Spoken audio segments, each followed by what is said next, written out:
So I've recently spoke about a concept of moving decisions closer down to the customer and the patient.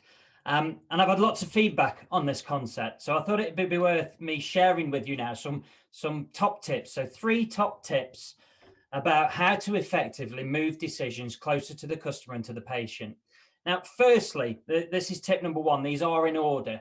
So the first tip I would suggest is you've got to have strong values and behaviors within the team. And this comes back to leading by example. You know, we all know what that expression means.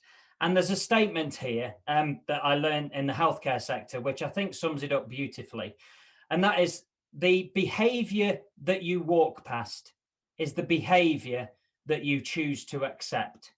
So as a leader, if you walk past somebody who's not speaking on the phone to a customer in the appropriate manner, if you walk past somebody who's not treating a patient in the manner that you'd like them to be treated with, you absolutely have to deal with that there and then. Obviously not in front of the patient or the customer, take the individual to one side and deal with it in the right manner.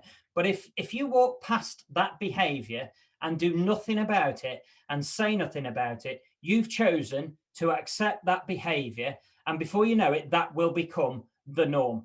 So step number 1 for me as a leader is you've got to be courageous and you've got to deal with behaviors that are not acceptable. And the first step to that really is to make it clear what our behaviors and values are. And it's really useful doing that with the team. Come up with a team charter about what's important to you as a team, what values you expect and what behaviors you expect.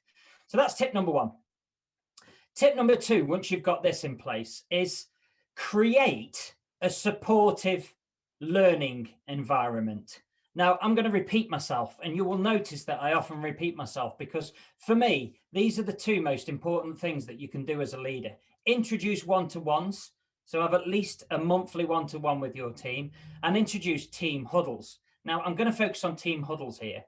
Creating a supportive learning environment is where everybody learns together. So the trick with this in busy operational environments is to allow some time out for your team to learn. So maybe once a week, once a fortnight, during a team huddle, someone in the team updates someone else on an interesting learning piece or an interesting article. You need to create an environment where people can learn together.